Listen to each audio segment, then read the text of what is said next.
Debates. Gladys en Éxitos. Y seguimos con el seriado sobre pensamiento crítico. Hoy vamos a revisar la visión de un sociólogo, Jorge Luna, es sociólogo, profesor e investigador de la Universidad Católica Andrés Bello. ¿Cómo está, profesor? Bienvenido. Buenas tardes. Hola Gladys, buenas tardes. Es gusto saludarte como siempre a ti y a tu audiencia. El gusto nuestro. Y además de poder desarrollar este seriado, considero muy importante poder hacer reflexiones sobre pensamiento crítico, incluso invitarnos a todos, me incluyo, ¿no?, a un mayor trabajo por su conocimiento, primero que nada, ¿no?, por la conciencia sobre lo que implica el pensamiento crítico y la puesta en práctica, su desarrollo para el desarrollo de un país y la protección de todas las sociedades en medio de lo que estamos además atravesando en el mundo. Decía hace unos minutos que en el seriado tuvimos en el primer capítulo a un internacionalista para ubicar un poco el tema dentro de lo que es hoy en día, ¿no?, el planeta y en general las sociedades hacia este tema que tanto ha evolucionado o más bien ha involucionado, incluso hasta en países desarrollados. Luego revisamos también la visión de un filósofo, luego pasamos por un antropólogo y hoy con usted como sociólogo también queremos revisar este tema. Así que empezamos por, bueno, conocer un poco del punto de vista de la sociología sobre el pensamiento crítico. ¿Cómo lo abordan? Bueno, nosotros somos familia de los filósofos, por supuesto, ¿no? Entonces, pues al final es examinar cómo las personas, pues, ven las normas, cómo cuestionan las normas sociales, cómo se acercan a las estructuras de poder, cómo evalúan los fenómenos sociales desde un punto de vista quizás un poco más objetivo, cómo entienden el sentido común, que como a veces yo le digo a mis estudiantes es el menos común de los sentidos, cómo se desafía el sentido común en aras de pensar un poco más desde el punto de vista objetivo, que bueno, que aunque la objetividad pura, ascética, no existe, siempre nosotros desde la sociología lo que buscamos es entender cómo las personas, cómo los grupos en sus dinámicas sociales, eh, pues enfrentan no solo a la autoridad, sino a sus experiencias personales y Exacto. cómo se representan ellos. Bueno, voy a poner un ejemplo de ayer, por cierto. Oppenheimer hizo un video hablando con datos duros sobre la gestión de Donald Trump y comparándola con la gestión de Biden dentro del marco de campaña electoral que cada vez está más intensa en Estados Unidos. Un país desarrollado, potencia, pero que está entrampado en una polarización perjudicial. Y cuando escuché los comentarios de Oppenheimer con datos duros que demuestran así, ya estudiado, digamos, analizado debidamente con diferentes especialistas en todas las áreas, cómo fue la gestión de Trump versus los resultados de la gestión de Biden hasta ahora. Y resulta que sale mal parado. Cuando terminé de escuchar el video, mi reacción inmediata fue, más bien, con quien me lo estaba mostrando, le dije, vamos a revisar los comentarios. Te aseguro que todos le están cayendo encima a Oppenheimer. En efecto. Pero todos respondían desde la emoción. Nadie le estaba parando a los datos duros que Oppenheimer estaba compartiendo, que están ahí, que son ciertos, son hechos, digamos, ¿no?, sobre la base de lo que hay que analizar, más allá de que te guste o no el personaje. Entonces, sobre Sí. eso tenemos, bueno, con relación a ese caso, muchos, y todo gira en torno a lo que estamos hoy abordando con usted, la falta de pensamiento crítico. Sí, quizás lo que yo te pueda agregar en ese aspecto viene de un autor muy famoso de la sociología, que es Max Weber, uno de los clásicos.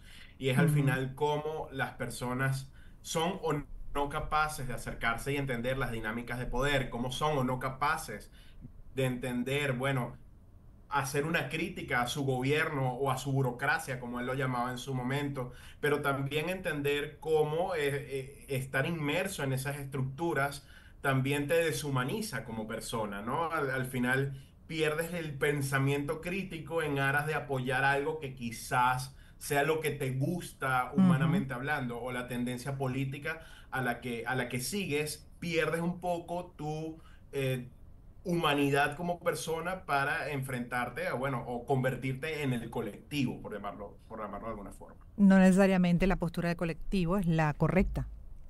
¿no? No Está necesariamente. demostrado en Ajá. múltiples ejemplos y para tus oyentes, recomendadísima una película alemana, La Ola, que trata sobre el fascismo y cómo podemos dejarnos llevar en nuestra individualidad por un colectivo autoritario. Fíjate, pero en el caso, porque podemos revisar esa, que es la que está en desarrollo, esa campaña, donde está, bueno, ahí aflorando justamente la carencia de pensamiento crítico, desde el liderazgo hasta para abajo los que son seguidores de uno y otro lado, ¿no? Y en el caso, por ejemplo, de esa campaña, se ha creado toda queda una superficialidad de ataques en torno a un supuesto comunismo con Kamala Harris, en caso tal de ganar, y un supuesto autoritarismo, incluso lo que podría significar la pérdida de la democracia y la estabilidad de las instituciones con nuevamente una victoria de Trump en el poder y sobre la base de hechos como el del Capitolio, el desconocimiento del resultado electoral, que para algunos sigue siendo así como él lo vendió, pues un supuesto fraude. Entonces, cuando uno ve eso, dice, wow, ¿cómo se puede lograr pensamiento crítico? De verdad, que la gente pueda analizar sobre la base de hechos, cuando también es válido y sobre la base de experiencia, caso por ejemplo la comunidad venezolana que vive en Estados Unidos, los que van a votar incluso van a votar muchos por Trump, porque le tienen miedo a un sistema socialista comunista. Entonces en ese caso es válido el sentimiento, válido la duda y el miedo. ¿Cómo se puede desarrollar o tratar de trabajar el pensamiento crítico que se tome la mejor decisión, en este caso el voto, ¿no? Con ese tipo de temores bien infundados. El problema está Ujú. en que el pensamiento crítico no sale del aire, es un proceso educativo. Tú debes educarte para pensar de forma crítica, de ver la evidencia como señalas, tratar de identificar cuáles son tus sesgos como persona. Y bueno, en el caso de los venezolanos que en este momento se encuentran en Estados Unidos, es sencillamente revisar los datos.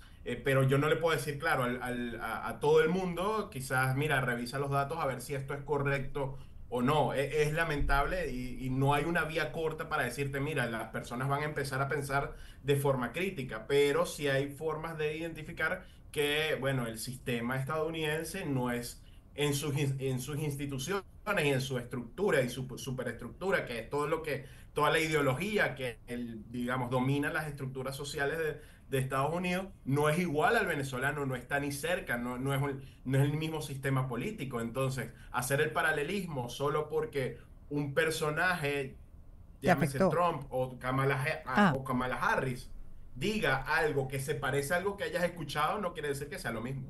porque pasa Pero igual no del es la lado vía, no es contrario, corta. porque con el caso, por ejemplo, de Trump, sí, es supuestamente, ajá, el ala de la derecha en Estados Unidos, en algunos casos muy, muy radical, que puede incluso incurrir, como pasa en otros países, como lo hemos visto, en violaciones importantes de derechos fundamentales.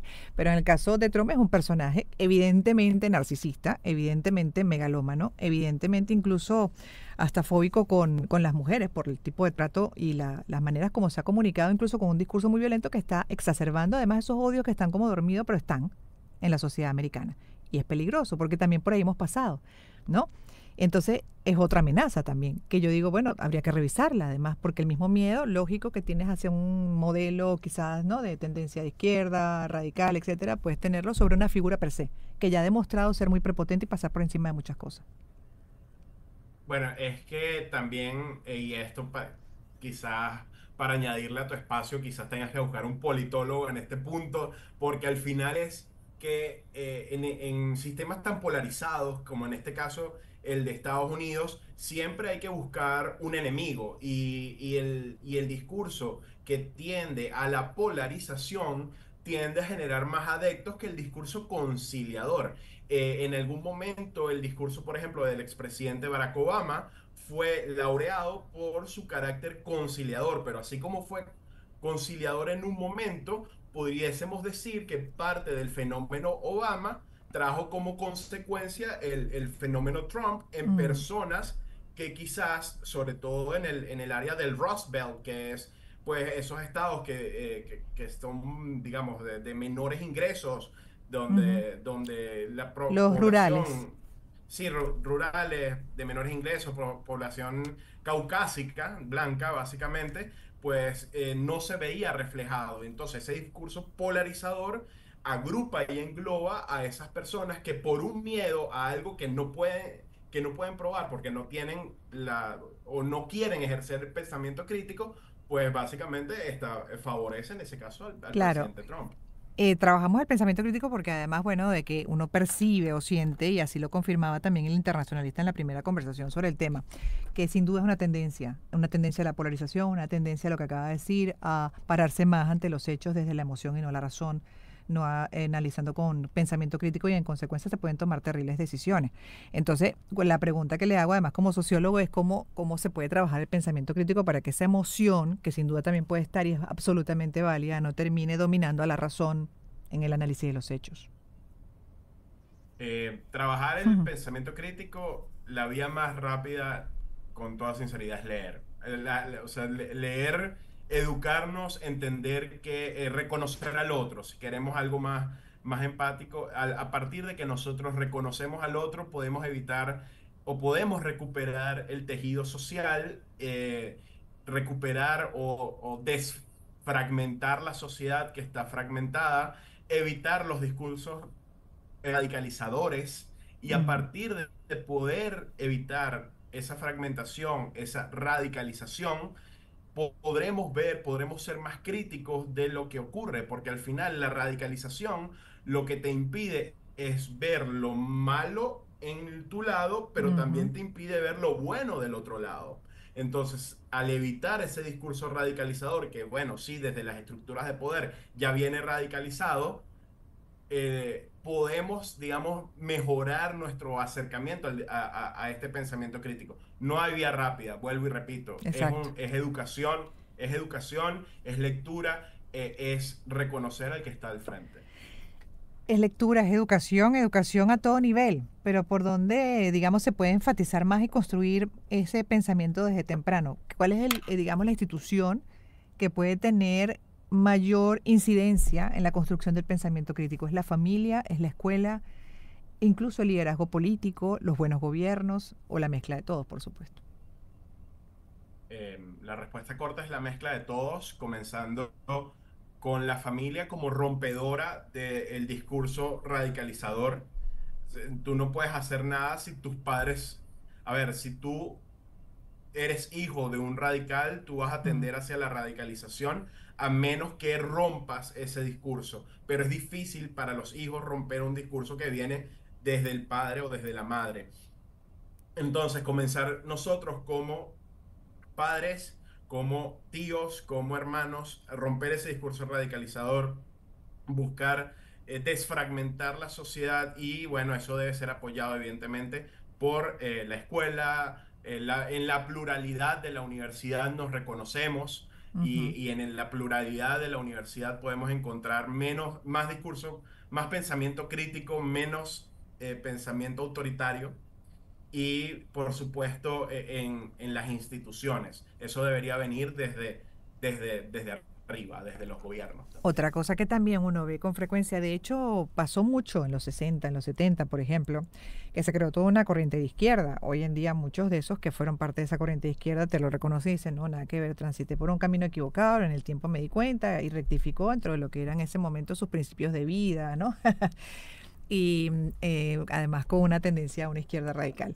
Pero entonces ese pensamiento crítico, acaba de decir algo importante, se interpreta como, bueno, hacer lo contrario al otro. O sea, que qué bueno soy, que estoy desarrollando pensamiento crítico porque estoy en el lado contrario a lo que me parece hoy en día es de cuestionar. Pero ¿hasta qué punto eso es realmente lo acertado? Como hemos visto estas Mm, tendencias de que entonces ahora yo soy de la izquierda radical. Viva el Che, viva Fidel, como fue en su momento claro, y todavía hay algunos que siguen siendo así. nunca es lo acertado. O sea, no, que la mayoría de las personas no siempre tengan la razón, tampoco quiere decir que nosotros la tengamos. Ir en Ujú, contra, por ir en contra es terquedad, no es ser crítico. Ir en ujú. contra de las personas, ir en contra de algunos criterios, ir en contra de la ética, no es ser o no es aplicar pensamiento crítico, es ser terco, es ser radical. Para poder aplicar pensamiento crítico, no solo tenemos que criticar a los demás, tenemos que comenzar criticándonos como personas y como sociedades. ¿Qué hacemos que no deberíamos estar haciendo? qué estamos haciendo mal, qué estamos haciendo bien, para poder ver al final la paja en el ojo del otro, como dice Totalmente. De el hecho, refrán. me encantó un video que sacó Olavarrieta ayer, no sé si lo vio, profesor, que hace la pregunta, pero entonces comienza a responder desde esas debilidades que tenemos que corregir, bajo la frase somos el mejor país del mundo, ¿no? Él dijo, realmente somos el mejor país del mundo y empezó a poner ejemplos de esas faltas que cometemos a diario. Para ser mejor país del mundo, tú tienes que considerar primero la ciudadanía. Y lamentablemente no lo he visto, pero sí puedo empatizar con él. Tampoco no somos, lo que sí quiero que quede claro en este poco espacio que tengo acá, es que no somos el mejor, pero tampoco el peor. Tampoco el Ah, no, victimismo, ¿no? no, para nada. Eh, No, y además el victimismo, coméntelo por favor dentro de lo que estamos hablando de pensamiento crítico, lo perjudicial que es, porque también ocurre la tendencia al sí, victimismo. por supuesto, o sea, no podremos, por más que sí, el chauvinismo de decir somos el mejor país del mundo, evidentemente es incorrecto, es radicalizante, pero tampoco victimizarte y decir pobrecitos nosotros que estamos en este pozo es algo correcto, porque al final hay múltiples áreas de esta sociedad que están trabajando para crear un país mejor. Por ende, hay que reconocernos y dejar de estar en ambos polos de la radicalización de, el nacionalismo, por llamarlo de una forma que además tiene un sentido bien precario si hablamos del nacionalsocialismo, por Oh, ejemplo, que sí, parte además de un nacionalismo. total. Que es parte además de una estrategia en el tiempo de algunas corrientes. Pero con relación a lo que decía la Barrieta, la verdad es que en ese caso yo no lo veo desde el victimismo, sino que lo veo desde esa posición de pensamiento crítico en la que estamos obligados a primero entender qué debemos corregir, cuáles son nuestras fallas, incluso de origen, ¿no? De dónde vienen nuestras debilidades para, con la conciencia, trabajarlas, como nos pasa a cada uno de nosotros en esa revisión diaria. ¿Qué es lo que tengo? ¿Por qué actúo así? ¿Por qué estoy pensando así? ¿Por qué estoy sintiendo así? ¿De dónde viene esta reacción de falsas creencias? Las reconozco. Una vez que reconoces, detectas, puedes empezar a trabajar con más efectividad y por un cambio, sin duda, ¿no? Sostenible en el tiempo.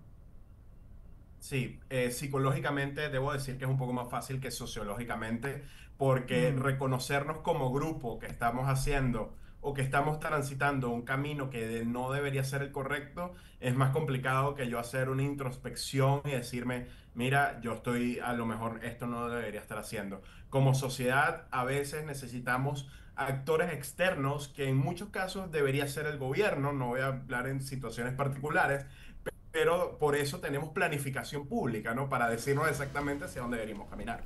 listo. Bueno, seguiremos conversando, entonces seguiremos revisando pensamiento crítico con otras áreas, además que justamente trabaja nuestro comportamiento social, nuestra conducta humana. Hoy con Jorge Luna, sociólogo, profesor e investigador de la Universidad Católica Andrés Bello, pues revisando en nuestro quinto capítulo.